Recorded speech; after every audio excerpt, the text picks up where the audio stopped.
And maybe we're going to be wrong about certain crypto assets.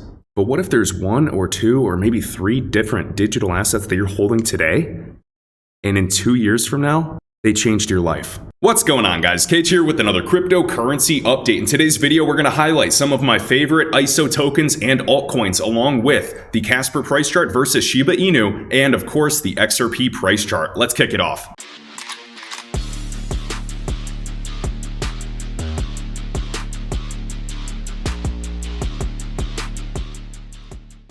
Okay guys, first things first, this is an infographic that was made by a fellow community member about the Interledger Protocol family. Interledger means between ledgers, of course, interoperability across the board. It is not just going to be one single crypto or one single network to rule them all.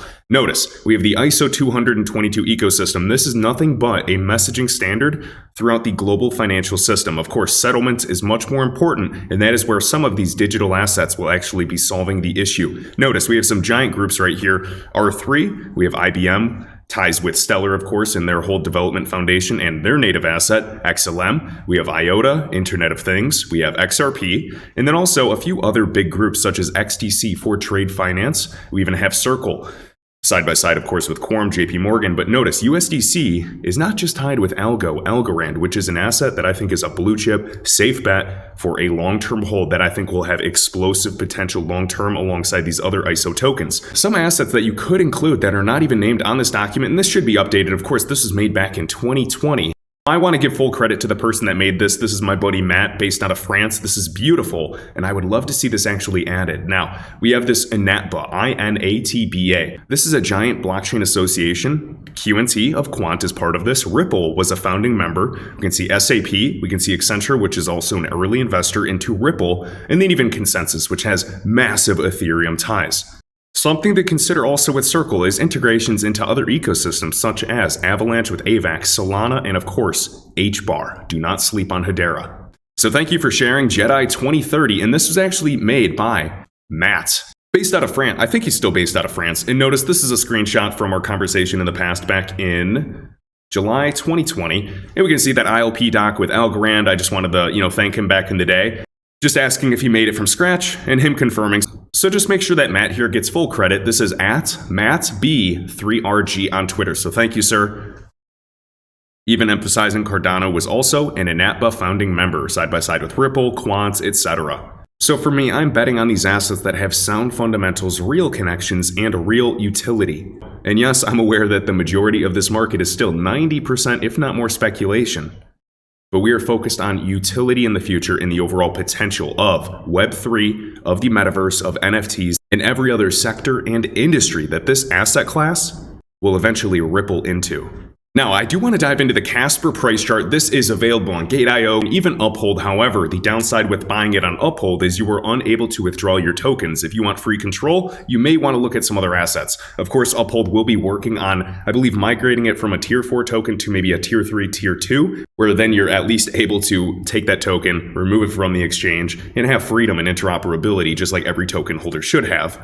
So just wanted to point out some of the assets that I'm watching during the blood when it's no fun, when everybody is in all-time fear and is tense. No, it's not easy, but I do believe it'll be worth it. Now check this out. We are on the Fear and Greed Index looking at it. Still in extreme fear. Notice last month, fear. Last week, fear. Yesterday, extreme fear. And even today, extreme fear. I remember when we were in extreme fear back in May and July. I also remember March 2020. That was extreme fear. This, not so much. Bitcoin was at these prices 1 year ago, and also let's look at the XRP price chart. So today is January 7th. What was XRP at last year? It looks like it was around 30 cents, give or take. And yes, I know that the XRP price chart made it all the way to $3.84 on the highest exchange back in 2018. They haven't been twiddling their thumbs since then. There is something being built here, and I'll continue to be a bull on XRP, provided it is one of the few assets that is still well below its all-time high price. Notice, even the Bitcoin price chart, Ethereum, and a variety of alts have reached out to some of these golden extensions, whether it be the 3618, the 4236. I mean, hell, if you're considering other assets like Matic, Polygon, Terra Luna, Solana, Telcoin, QNT, some of them have reached all the way up to the top 34 extension. Now, of course, if XRP simply just catches up with Bitcoin as it's one of the laggards in this market side by side with XLM, that'd be taking us well past an all-time high price. Now keep in mind, when I'm looking at assets, let's look at Casper for an example.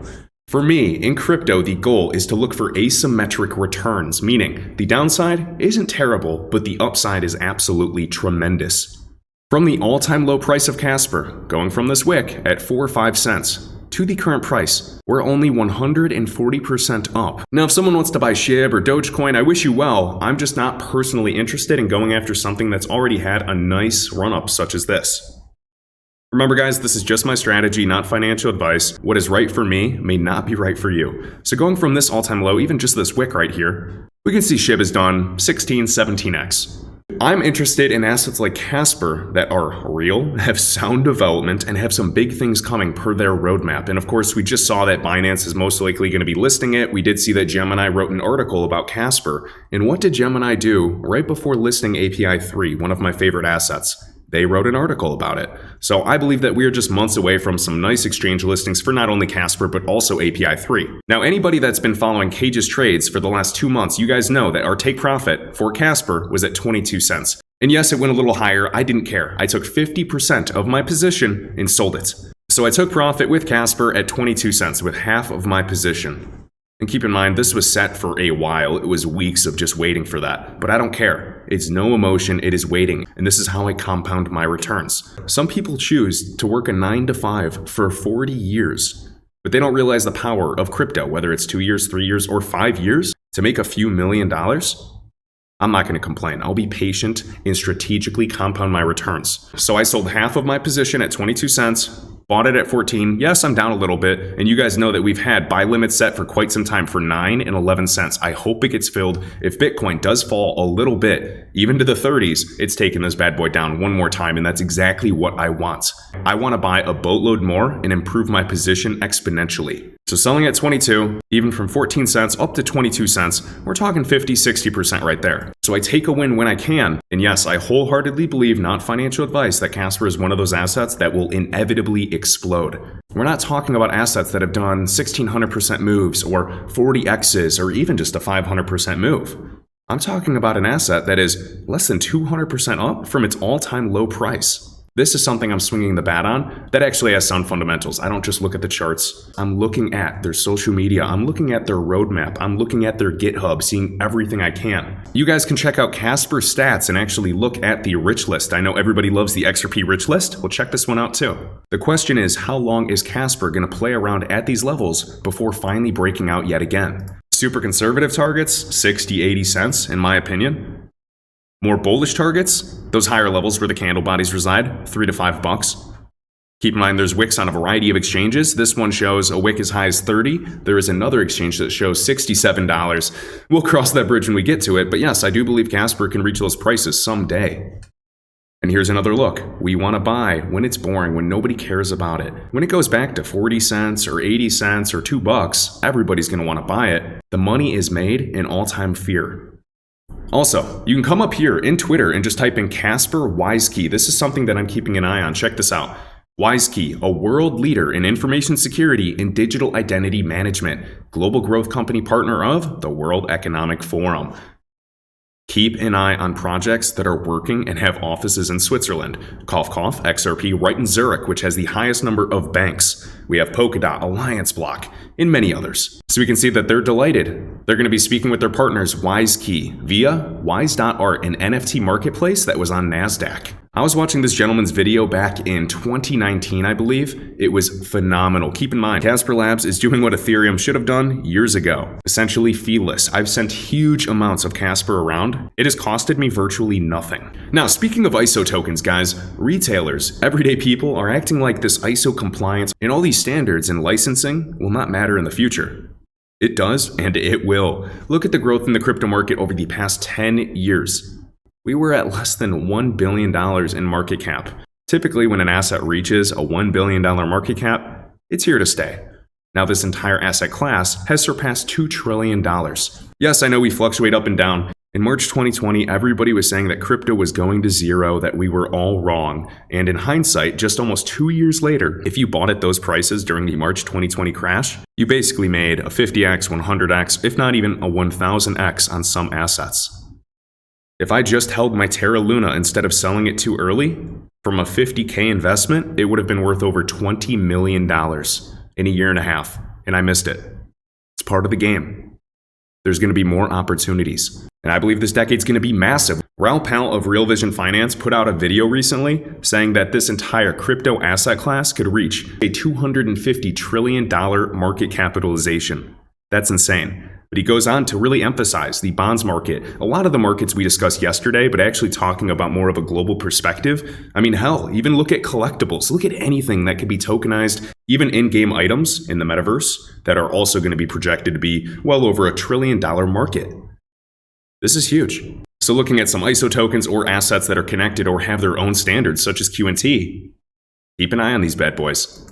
Here's a quick analogy. I'm not sure it's the best, but when Amazon stock dips or crashes or is down on certain days, do investors forget about the big picture of what is being built and what is being used on a daily basis? Do people suddenly think that that's the end of Amazon? Of course not. Amazon is the company and platform that revolutionized the Internet of Goods. Ordering things online had so many rippling effects and changed the entire industry. It revolutionized e-commerce. It revolutionized drop shipping. It revolutionized digital payments. And this rippling effect now is coming into other aspects of globalization. What's another aspect? The Internet of Value. The Internet of Data. All of this is going to be growing. And maybe we're going to be wrong about certain crypto assets. But what if there's one or two or maybe three different digital assets that you're holding today, and in 2 years from now, they changed your life? That's entirely possible. And sometimes when people are in fear, they trade their life savings away. Assets like Casper, as I've already shown. Buying down here before there's a clear big breakout. And no, I was not buying Shiba Inu, coulda, woulda, shoulda. And there's going to be plenty of assets that I miss. There's always going to be another opportunity.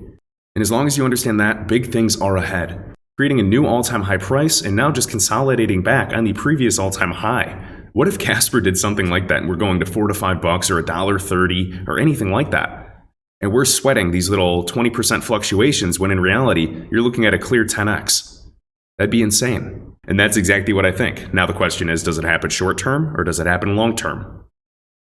Because after these prices pump, whether it be XRP or any other altcoin, in the post-moon scenario, we're going to see the same thing on Twitter. Man, I wish I bought more. Man, I wish I just had more. Man, I wish I didn't sell. Things like that. That's exactly how the market psychology was in March 2020. And I say this with understanding that I had these same feelings. I was not perfect. I had these same feelings and emotional reactions of 99% of everyone else. I'm saying that I'm right there with you. Now looking for a potential downside in a variety of altcoins if Bitcoin does in fact crash to the low 30s, right around that 1618 Fibonacci extension. Is it going to make or break you? That's up to you to decide in where you entered and how long you've been holding. There's so many factors. The question I ask myself in a lot of assets, at least for my long-term holds because I have a bag that I'm actively trading, is if there's a 60% crash across the market, could I psychologically or emotionally handle it? My answer is yes. During the bullish cycle, and I've studied these cycles, I've studied the market, is XRP or any other digital asset that I'm looking at below the 236 right there? Yes.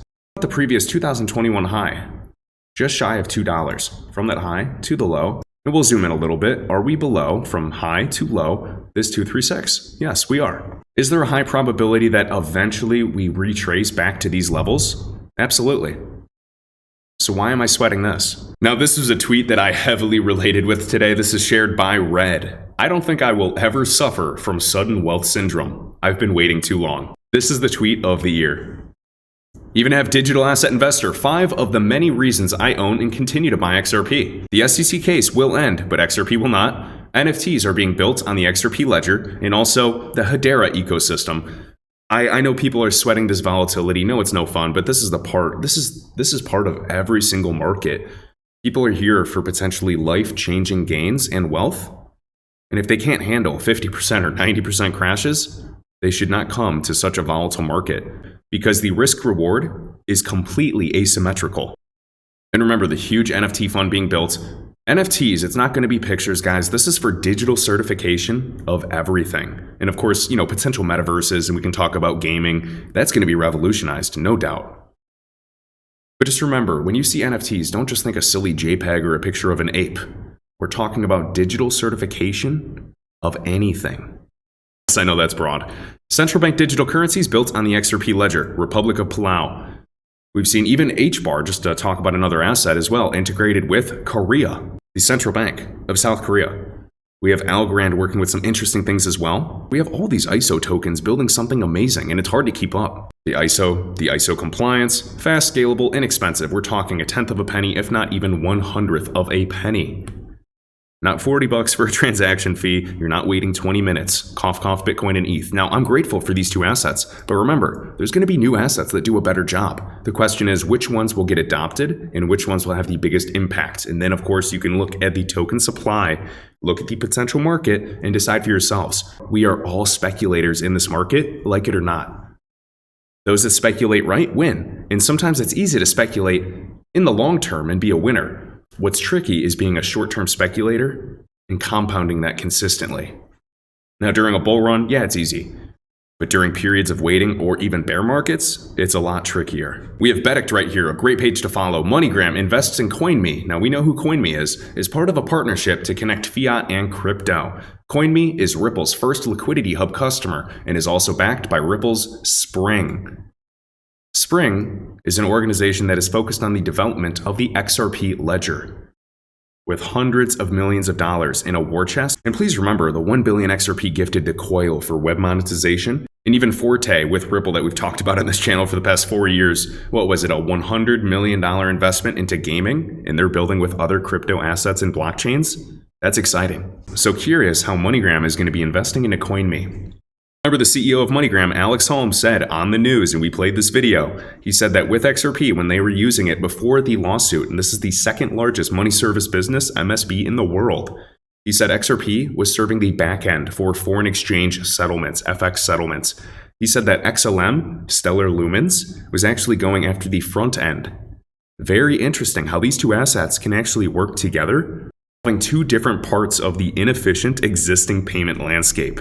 It's not this or that. The answer is quantum. Here's a little poll to gauge sentiment, at least for my followers, so this is biased as well, but notice, will altcoins rocket in 2022? 20% believe that this is the bear market, it has begun. And 80% believes that, yes, there is still hope. And me personally, yes, I believe there is hope in a variety of altcoins. We have Credible Crypto right here, so another huge crypto influencer. This is KSI Crypto.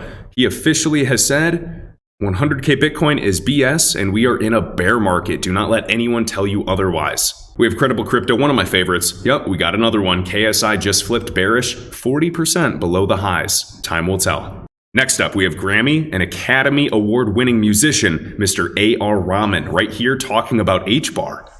Glad to partner with the HBAR Foundation to create content as well as support and mentor the new NFT platform, which in turn will bring more opportunities to the Indian music community. Awesome. Notice, we have tunefm right here. We will be able to launch your music NFTs using Hedera. Please contact us. Ethereum, Bitcoin, Cardano, blah, blah, blah. That's funny. We can see Anderzel right here, XRP on the daily price chart. This is so interesting to look at this mega cup right here. You can see this arc. Always holding this level, and it is almost decision time, do or die. And me personally, I think it's pretty obvious. I am very bullish on alts such as XRP, of course, it's one of my biggest holdings. That is well below its all-time high price, well below Fibonacci extensions, let alone its most basic Fibonacci retracements. One of the assets that is yet to truly perform, and historically, even from 2017, is a laggard in this market. Remember, every decision that you make is your own. Stay accountable. I'm simply sharing mine, right or wrong. Now here's a quick view, an interesting look. Now this is Mr. Raoul Pal. I highly respect this gentleman. He tells it like it is, love it or hate it. And this is a while back in October.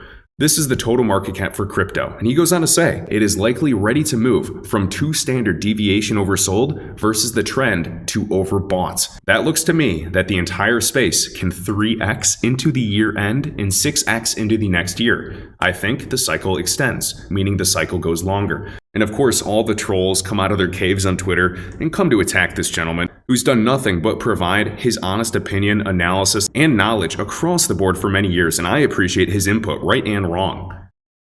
because nobody has a crystal ball. And just showing this look, and I think this is incredibly valuable just to look at this overall ascending channel of the total crypto market cap. I don't care who is right or wrong on the daily or weekly time frame when we all know that the crypto market cap is going to be surpassing 5, 10, 50, even $100 trillion at some point. And we're just a bunch of people on the internet arguing about where the price is going to go next when we know how this game ends. I even saw Raul respond saying, "I'm not a guru, I tell you this all the time, I don't claim to be," and I respect that massively. Showing information, the good and the bad, and we decide for ourselves, and then we wait.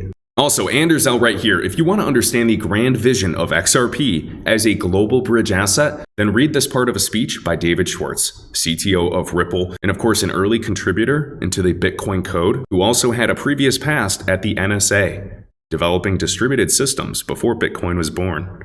Interesting. And I'm not saying David Schwartz is Satoshi Nakamoto, the creator of Bitcoin, who is in fact anonymous or maybe a group of anonymous people. What I'm saying is David, without a doubt, probably has a hunch or even knows the creators of Bitcoin. He's a very smart guy, and I wouldn't put it past him. Even Jed McCaleb or Arthur Brito, who is an actual ghost behind billions of dollars, could very well be Satoshi or part of that group. And now I love this speech. This went viral in the past. If you have time to read this, I highly recommend it. It explains why it needs to be neutral and not issued by any sovereign nation. Remember, it's not RP, it's XRP, meaning that it's not owned by any single nation. Liquidity plays a huge part. We have Blue Jeans Crypto. Does HBAR pose a threat to XRP? You could say yes and no to that.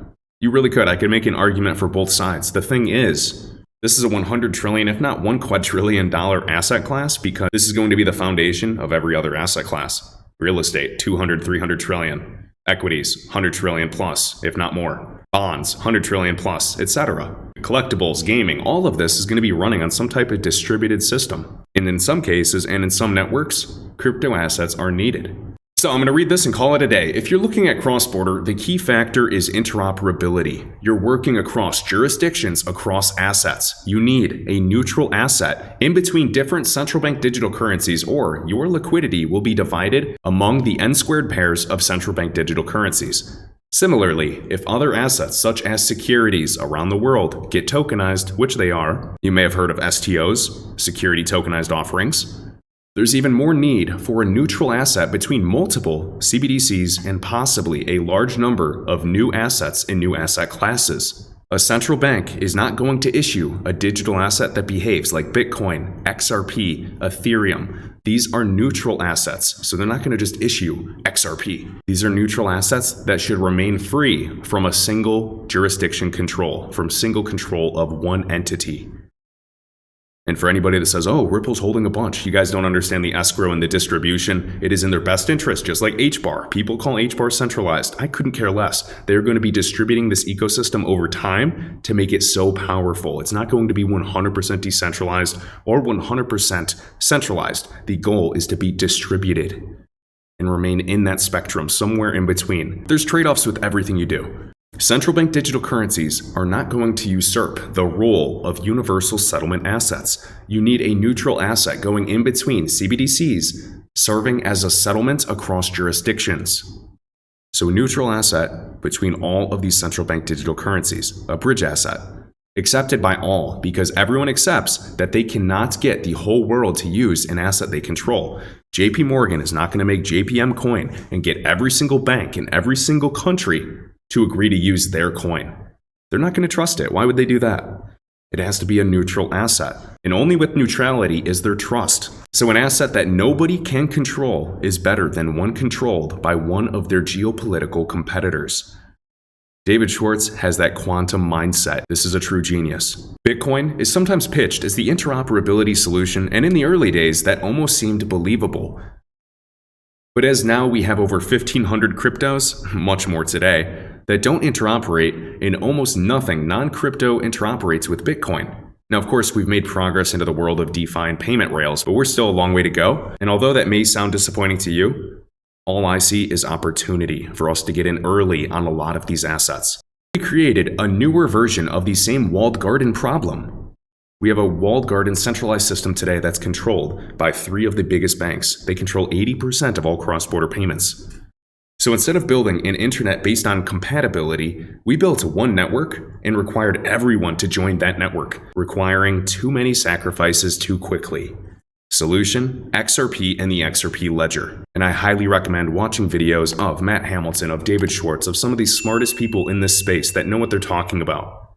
But alright guys, that is enough out of me. I hope you enjoyed this one. Be sure to like and subscribe. And remember, in my pinned tweet are all the crypto services that I actively use, along with in the video description. Until next time.